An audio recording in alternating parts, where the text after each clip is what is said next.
Welcome back, sixth graders. Today is week 8, Wednesday, May 27th, and we're moving into chapter 17 called Cold War Warm Kitchens. And we're going to be learning about the end of World War II and the beginning of what's called the Cold War. Today's question is, what was the Cold War and how did it affect people's lives at the time? And to answer this question using the race strategy, you may use two sources or more.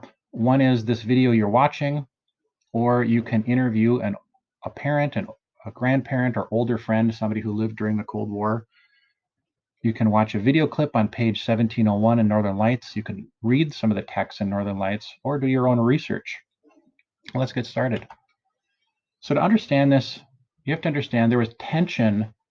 The tension for the Cold War started before World War II. The US needed the Soviet Union to defeat Hitler's Nazi Germany, however. Now here's the Soviet Union.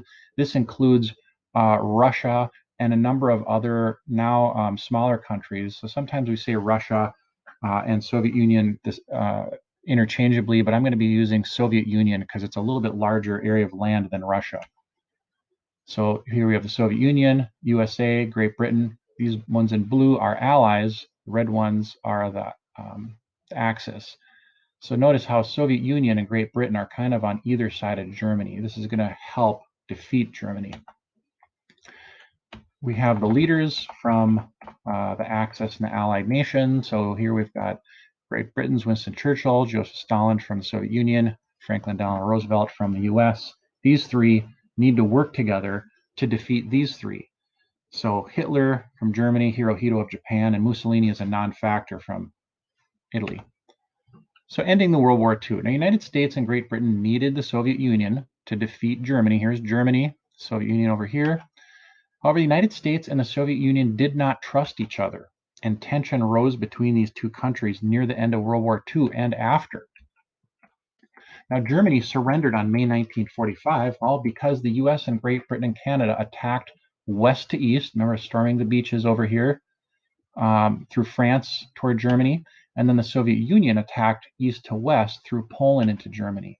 Now, Hitler knew he was finished, and he ended up ending his own life.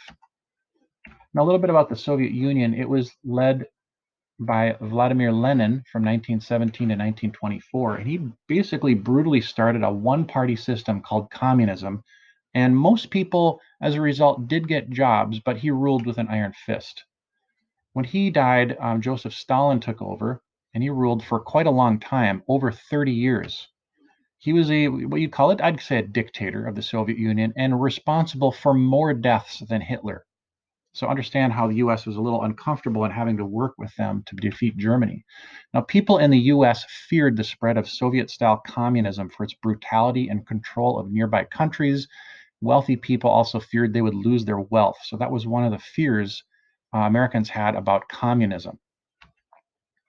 Now, Japan surrenders September 1945 because the US drops atomic bombs on Hiroshima and Nagasaki, and Japan agrees to an unconditional surrender, which basically means the US gets to call all the shots.